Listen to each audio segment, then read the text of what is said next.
चमन, छोड़ कर अपना चमन, रोशन किया उजड़ा गुलशन, अपने परायों में करती रही गर्दिश, दूजे के हक के वास्ते लड़ती है ये।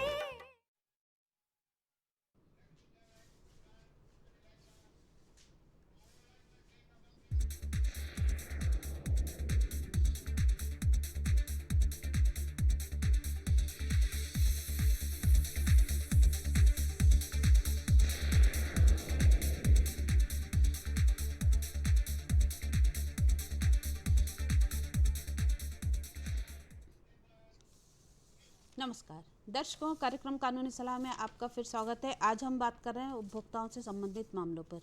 बातचीत के लिए हमारे साथ हैं सदस्य जिला उपभोक्ता आयोग क्रमांक 1 भोपाल श्रीमती प्रतिभा पांडे जी। मैडम, कार्यक्रम कानूनी सलाह में आपका बहुत बहुत स्वागत है। दर्शकों, जैसा कि हमारा आज का विषय है उपभोक्ताओं से संबंधित मामले, तो हम आपको बता दें कि आज हम खास तौर से बात करेंगे कि जो उपभोक्ता कानून है नया, उसमें क्या अधिकार उपभोक्ताओं को दिए गए हैं, और यदि कोई शिकायत दर्ज की जाती है तो उसके लिए उनको क्या प्रक्रिया करनी होगी, और उसमें क्या क्या अधिकार उपभोक्ता आयोग को दिए गए हैं तथा क्या अधिकार उसमें उपभोक्ताओं को दिए गए हैं। आज हम खास तौर से इसी पर चर्चा करेंगे। कार्यक्रम शुरू करने से पहले हम आपको बता दें कि हमारा ये कार्यक्रम लाइव फोन इन कार्यक्रम है और इसके माध्यम से आप सीधे हमसे जुड़कर सवाल कर सकते हैं। हमारा टोल फ्री नंबर है 1800-233-0040। दूसरा नंबर है 0755-266-0049। आपको जो टेलीफोन नंबर है वो स्क्रीन पर भी दिख रहे होंगे, आप वहाँ से देखकर भी नोट कर सकते हैं। जो भी आपकी समस्या है वह हमारे मंच से आप उसका समाधान ले सकते हैं। टेलीफोन नंबर एक बार फिर नोट कर लें, 1800-233-0040, 0755-266-0049। आइए कार्यक्रम शुरू करते हैं। मैडम, सबसे पहले तो जैसा हमारा विषय है तो हम ये जानना चाहेंगे कि आखिर उपभोक्ता संरक्षण अधिनियम है क्या? हमारा जो वर्तमान का उपभोक्ता संरक्षण अधिनियम 2019 है वो 20 जुलाई 2020 को लागू हुआ जी। इस अधिनियम ने 1986 के अधिनियम की जगह ली जी। पूरी तरह परिवर्तित नहीं हुआ। कुछ पुराने अधिनियम के नियमों को और धाराओं को साथ में और वर्तमान परिप्रेक्ष्य में जो भी अन्य आवश्यकताएं थी उपभोक्ताओं के हितों को ध्यान में रखते हुए उनको सम्मिलित करते हुए इस अधिनियम को लागू किया गया। जी। इस अधिनियम में 107 धाराएं हैं और 8 अध्याय हैं। जी।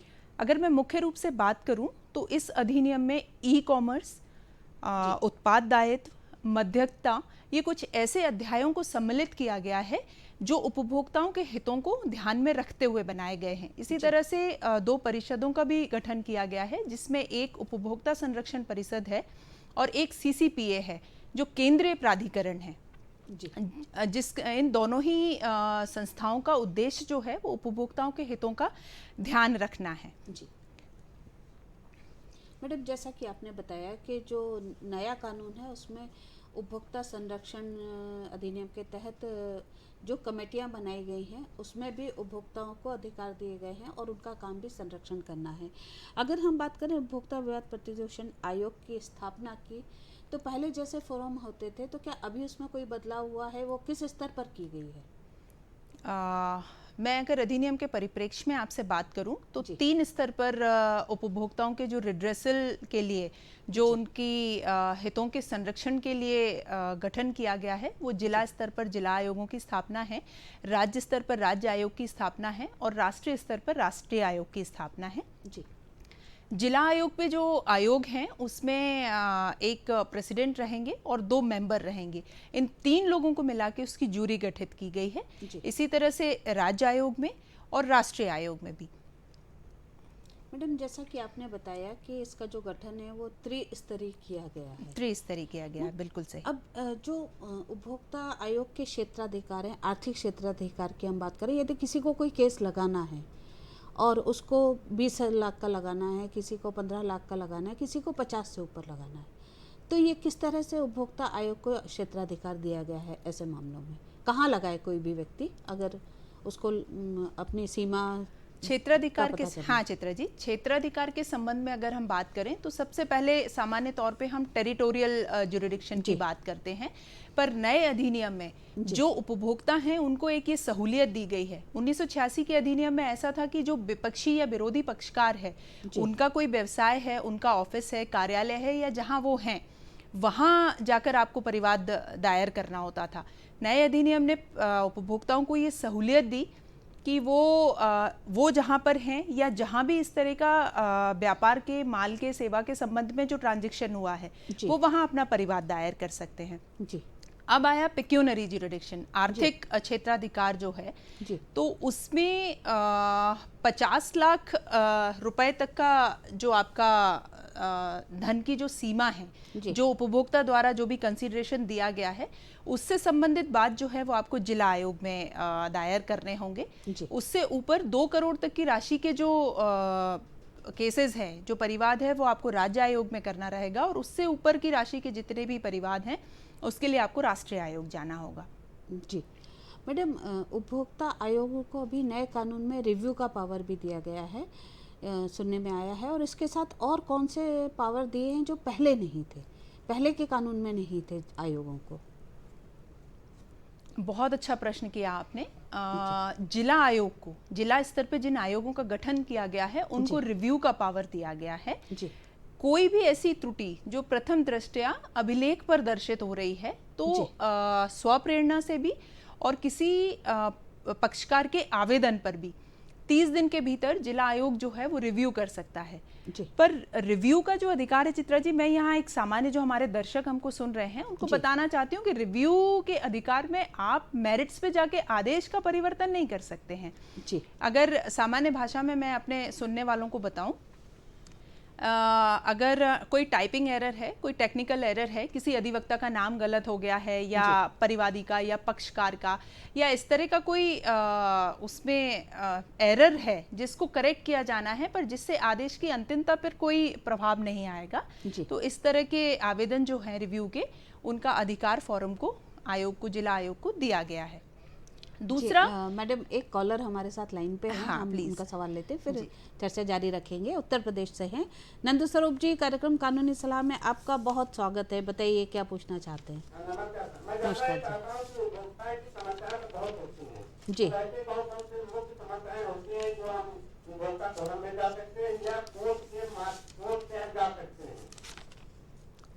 मैं कॉलर का नाम जान सकती हूँ? नंद स्वरूप जी, नंद स्वरूप मिश्रा। नंद स्वरूप जी, मैं यहाँ आपको बताना चाहती हूँ कि किसी भी, हमारा जो अधिनियम है वो सभी माल और सेवाओं के, वस्तुओं के संदर्भ में आपकी समस्याओं का निराकरण करने का अधिकार आपको देता है।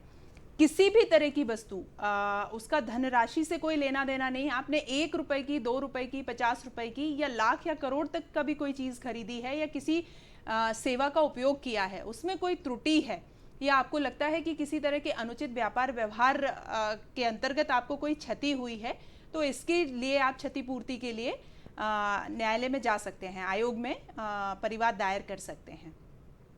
नंद स्वरूप जी, जैसा कि हमारी एक्सपर्ट ने बताया कि किसी भी तरह का कोई मामला जिसमें आपने कोई वस्तु खरीदी हो, चाहे किसी से सेवाएं ली हो, या फिर आपके साथ किसी ने वस्तु खरीदते समय कोई व्यापारिक दुराचरण किया है, कोई चीज़ बताई कोई दूसरी दे दी, जो जिस चीज़ का पैसा दिया वो ना देकर कोई दूसरी चीज़ दे दी, तो ऐसे सभी मामलों में आप उपभोक्ता आयोग के समक्ष शिकायत लगा सकते हैं।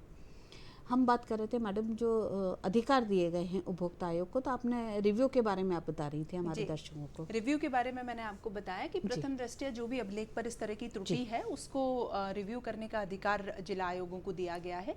इसी तरह से आईपीसी की धारा 193 और 228 के अंतर्गत जो भी साक्ष्य आपने वहाँ दिए हैं, शपथ पत्र जो दिया है, अगर वो झूठा है, गलत है, तो उसके लिए भी दंड देने का अधिकार दिया गया है। प्रथम न्यायिक मजिस्ट्रेट के अधिकार उनको दिए गए हैं। सिविल कोर्ट के भी अधिकार हैं, सम्मन जारी करना, कुछ दस्तावेजों को फोरम के समक्ष, आयोग के समक्ष लेके आना, प्रकट करना उनको। इस तरह के अधिकार नए अधिनियम में जिला आयोगों को दिए गए हैं। जी मैडम, हम बात करें, कानून की बात करें कि जो भी आदेश होता है आयोग द्वारा, जिला आयोग द्वारा, राज्य आयोग द्वारा, तो उनकी अपील कहाँ की जा सकती है और क्या कोई समय सीमा इसके लिए निर्धारित की गई है? चित्रा जी, अच्छा सवाल किया आपने। और मैं अपने जवाब में एक बात यहाँ अपने दर्शकों के लिए और जोड़ना चाहती हूँ कि अपील से पहले हमें अपने परिवाद की समय सीमा का ध्यान रखना होगा। जी। आप किसी भी सेवा से या किसी भी वस्तु से अगर व्यथित हैं, आपको लगता है कि ये मेरे साथ गलत हुआ है और इसकी मुझे क्षतिपूर्ति मिलना चाहिए, तो आपको अपना परिवाद दायर करने की समय सीमा जो है वो 2 वर्ष है। आपको अपनी कंप्लेंट जो है वो 2 वर्ष के भीतर सक्षम आयोग के समक्ष प्रस्तुत करनी चाहिए। अब परिवाद के बाद हम अपील की बात करते हैं, तो जिला आयोग के अंतिम आदेशों की अपील जो है वो राज्य आयोग को होगी। राज्य आयोग के आदेश की अपील जो है वो राष्ट्रीय आयोग को होगी। और राष्ट्रीय आयोग के किसी आदेश से व्यथित व्यक्ति को जो है, पक्षकार को, उस आदेश की अपील के लिए उच्चतम न्यायालय जाना होगा। जी। जिला आयोग के किसी आदेश की अपील का जो समय है राज्य आयोग में करने के लिए वो 45 दिन का है। जी। राज्य आयोग के आदेश की अपील राष्ट्रीय आयोग में जाके करनी है, उसके लिए 30 दिन। और राष्ट्रीय आयोग के किसी आदेश की अपील जो है, जो उच्चतम न्यायालय में की जानी है, उसके लिए 30 दिन की समय सीमा निर्धारित की गई है। मैडम, आपने बताया कि जो आयोग की मूल प्रकरण दायर करने की समय सीमा है वो 2 साल है। हाँ। तो ये 2 साल की समय सीमा कहाँ से मानी जाती है किसी भी केस में? आपका जिस समय से, मैं अगर आज बाजार गई और हमने कोई वस्तु खरीदी, उस वस्तु का बिल आज के दिनांक में जारी हुआ और आप उसके उपभोक्ता हो गए, आपने उसको खोल के देखा, आपने पाया कि उसमें कोई त्रुटि है, तो आपकी जो समय सीमा है वो तभी से शुरू हो गई। आप दवाई लेने गए बाजार से, मेडिकल स्टोर से आपने दवाई ली, आप आए और आपने देखा कि उस दवाई के पत्ते पे जो डेट डली हुई है वो एक्सपायर होने वाली है, एक्सपायरी डेट की दवा आपको मेडिकल स्टोर वाले ने दे दी है, तो आपके परिवाद दायर करने की समय सीमा उसी समय से शुरू हो जाती है, जहाँ की बाद कारण शुरू हो जाता है। बाद कारण जहाँ आपकी नज़र में वो तथ्य आया कि कहीं आपके साथ कुछ गलत हुआ है। जी, बहुत अच्छी बात कही आपने। मैडम, उपभोक्ता कानून में अभी जो नया कानून आया है, हम उसकी बात करें तो लोगों में इस कानून को लेकर कितनी अवेयरनेस है? क्योंकि जो पुराना कानून है वो तो 1986 अब ख़त्म हो गया है, उसकी जगह ये नया आ गया है। तो आपको क्या लगता है, आप उपभोक्ता आयोग में कार्यरत हैं, लोग कितने अवेयर हैं?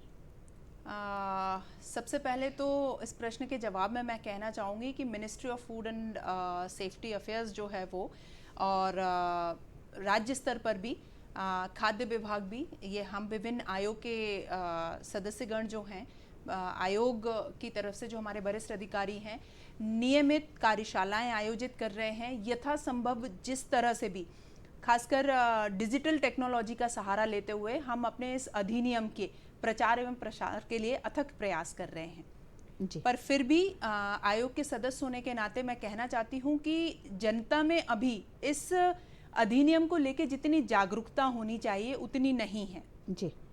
और कहीं ना कहीं हर उपभोक्ता जो है वो आयोग के समक्ष अपना परिवाद लेकर कई बार इस वजह से भी नहीं आ पा रहा है कि वो सजग और सतर्क नहीं है।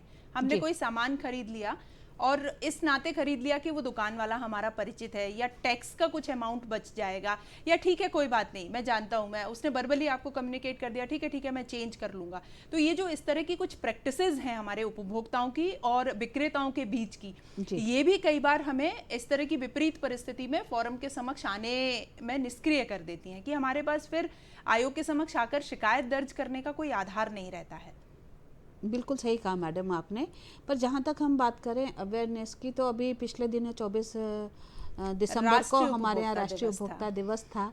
तो ऐसे में क्या प्रयास आयोग की तरफ से किया जाता है और क्या शासकीय स्तर पे कि लोगों तक इस कानून के बारे में जानकारी पहुंचे? भोपाल जिले के और क्या नए बदलाव किए गए हैं? बिल्कुल, हम भोपाल जिले के हमारे माननीय कलेक्टर महोदय और खाद्य विभाग के अधिकारियों और आयोग के समन्वय से इस बार से तय हुआ है कि जो कार्यशाला आयोजित की जाएगी उपभोक्ता दिवस पर, वो संस्थानों में की जाएगी, स्कूल्स में की जाएगी, जिसकी शुरुआत हमने नवीन कन्या विद्यालय से शुरू की, जहाँ के स्कूली बच्चों को हमने उसमें अपना भागीदार बनाया।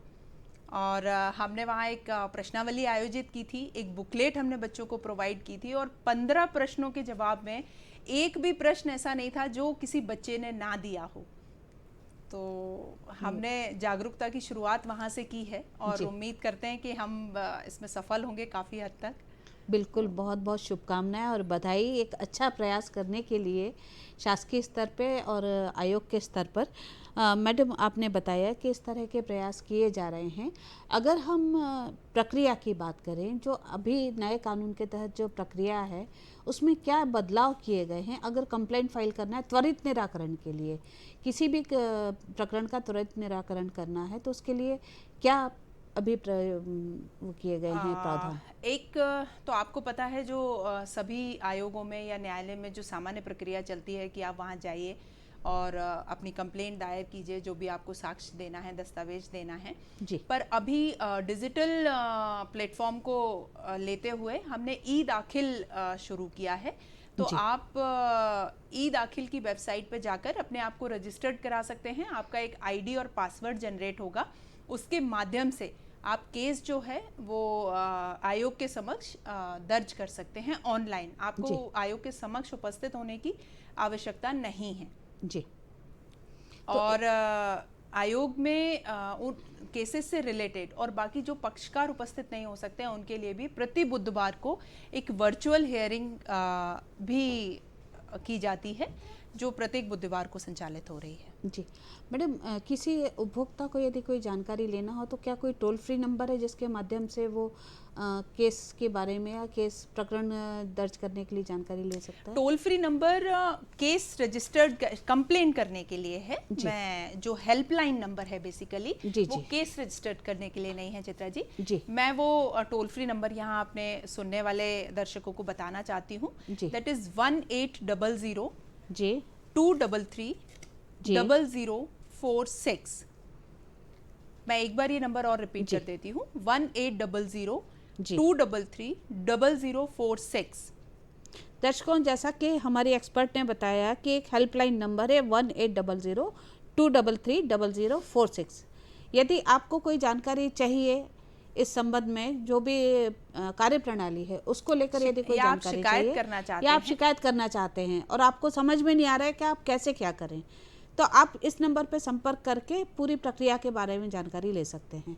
मैडम, हम बात करें प्रक्रिया की तो अक्सर ये सुनने में आता है कि जो उपभोक्ता आयोग हैं उसमें बिना वकील के भी प्रकरण दायर किया जा सकता है। इस बात में कहाँ तक सच्चाई है और क्या कोई व्यक्ति अपना केस लड़ने में सक्षम है? हम प्रक्रिया की बात करें चित्रा जी, आपने बहुत अच्छी बात कही। मैं अपने सुनने वाले सभी दर्शकों से कहना चाहती हूँ कि यदि आप अपना कोई भी कंप्लेंट स्वयं दायर करना चाहते हैं तो आप अपनी कंप्लेंट पेपर पे लिख के और उससे रिलेवेंट जो भी दस्तावेज आप देना चाहते हैं वो लगाकर और परिवाद को दायर कर सकते हैं आयोग के समक्ष। किसी अधिवक्ता को किए जाने की कोई आवश्यकता नहीं है। कोई परिवादी भी अपना परिवाद जो है वो आयोग के समक्ष अंतिम निर्णय तक भी पूरा कर सकता है। कोई आवश्यकता नहीं कि आपकी अपीयरेंस के लिए, वहाँ उपस्थित होने के लिए, अपनी बात रखने के लिए आपको किसी अधिवक्ता की आवश्यकता हो। जी मैडम, आपने बताया कि बिना अधिवक्ता के भी कोई व्यक्ति अपनी शिकायत दर्ज करा सकता है, कर सकता है। तो क्या करना होगा उसको? आपने बताया कि एक कंप्लेंट और उसके साथ दस्तावेज, पर जो पूरी प्रकरण की प्रक्रिया होती है उसमें क्या क्या आवश्यक चीज़ें हैं जो उसको लगाना ही चाहिए? कई बार क्योंकि एक लेमैन को नहीं पता है। हाँ, बिल्कुल सही बात है। कौन से दस्तावेज लगाना है, कौन से नहीं लगाना है। बिल्कुल सही बात है चित्रा जी। एक सामान्य सपोर्ट में और क्या लगाना है? हाँ, उसको एक सामान्य जागरूक उपभोक्ता के बारे में अगर मैं बात करूं जी, तो आप जिस भी वस्तु या सेवा से आपको क्षति हुई है, हानि हुई है या आप व्यथित हैं, उसके संदर्भ में जो बात आप कहना चाहते हैं उसको आप एक पेपर पे लिखेंगे जी। उसके साथ आपका शपथ पत्र होगा कि मैं जो भी ये शिकायत पत्र लिख रहा हूँ, ये परिवाद पत्र में जो भी कथन मैंने किए हैं वो मेरे ज्ञान और विश्वास के अनुसार सही है। जैसे मैंने अभी पहले बताया था कि आईपीसी की धारा 228 और 193 के अंतर्गत यदि आप झूठा साक्ष्य देते हैं शपथ पत्र पे तो आपके प्रति आप दंडिक कार्यवाही के अंतर्गत आएंगे। इसलिए वो शपथ पत्र आपके उस परिवाद पत्र के साथ संलग्न होगा।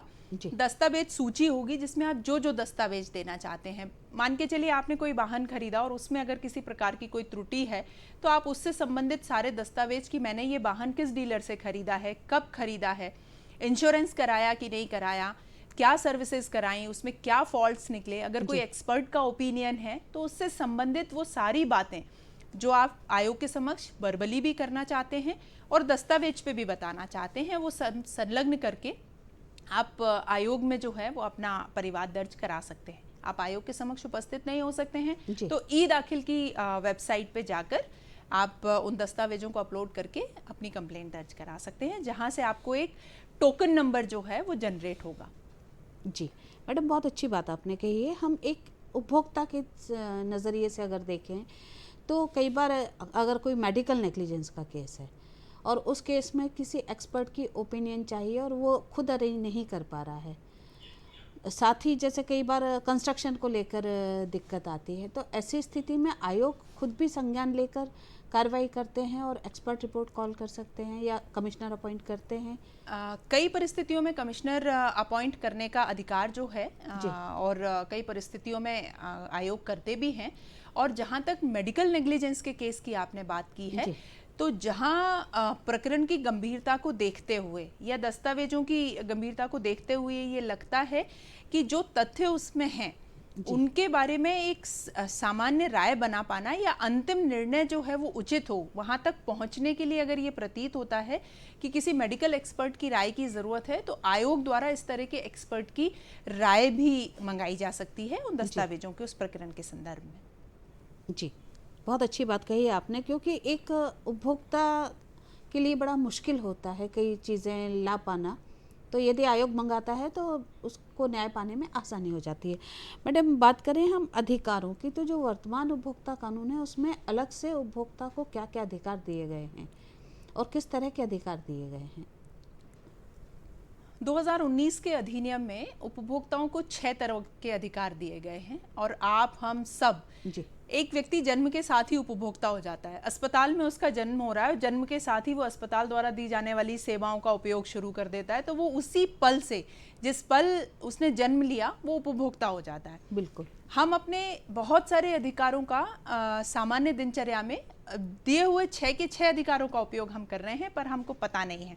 एक सबसे पहला जो अधिकार है वो है राइट टू इन्फॉर्म, सूचना का अधिकार है। हम कोई भी चीज़ खरीदते हैं तो उस पर MRP है, अगर रीडेबल आइटम्स कुछ लिए हैं तो उस पर सारा डिटेल है कि इसमें ये किस चीज़ से निर्मित है, ये कब बनाया गया, इसकी एक्सपायरी डेट क्या है, इसको कब तक यूज़ करना है, कौन खा सकता है, कौन यूज़ कर सकता है, कौन नहीं कर सकता है, ये सारी इन्फॉर्मेशन जो है वो उपभोक्ता के अधिकार के अंतर्गत है। जी। यदि किसी प्रोडक्ट पे आप पाते हैं कि प्रिंटेड MRP नहीं है, जी। मैं कई बार बाजार में ऐसी चीज़ें मेरे देखने में आती हैं कि जिस पे हम देखते हैं कि सील लगाई हुई है, MRP का जो है वो ब्लू कलर का एक सील जैसा दिखता है। इसका मतलब ये है कि वो MRP जो है वो कंपनी जनरेटेड नहीं है, वो दुकानदार द्वारा या किसी पैकेजिंग करने वाले व्यक्ति द्वारा लगाया गया सील है, तो वो गलत है। पर हमारे सतर्क ना रहने की वजह से या हमारी जानकारी के अभाव की वजह से भी कई बार चीज़ें इस तरह से सामान्य अनुक्रम में चलती रहती हैं। दूसरा, अगर हम बात करें तो राइट टू बी एश्योर्ड का अधिकार है, एक एश्योरेंस की जो भी सेवा आपको दी जा रही है या जो वस्तु आप माल जो क्रय कर रहे हैं उसकी गारंटी, उसकी क्वालिटी के बारे में जो एश्योरेंस आपको मैन्युफैक्चरर दे रहा है या सेलर दे रहा है, वो अधिकार है आपका।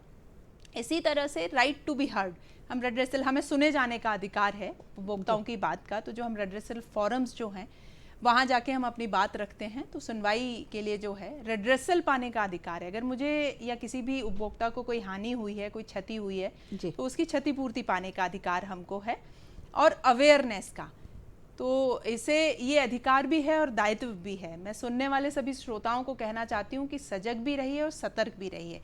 कई बार हमारे दायित्व के प्रति उपेक्षा जो है वो हमको हमारे अधिकार को पाने से वंचित कर देती है। बहुत बहुत धन्यवाद मैडम, समय का अभाव है, हमें यहीं विराम देना होगा कार्यक्रम को। जी दर्शकों, जैसा कि हमने आज के कार्यक्रम में देखा कि जो भी अधिकार दिए गए हैं उनके बारे में आपको जागरूक होना बहुत ज़रूरी है। नए कानून ने आपको सारे अधिकार दिए हैं कि आप, कोई भी व्यक्ति आपको ठग नहीं सकता, कोई भी विक्रेता, पर ज़रूरत है आपको जागरूक होने की और अपने अधिकारों का उपयोग करने की। आज हम आपसे यही विदा लेते हैं, अगले अंक में फिर आपके सामने उपस्थित होंगे, तब तक के लिए आगे दीजिए, नमस्कार।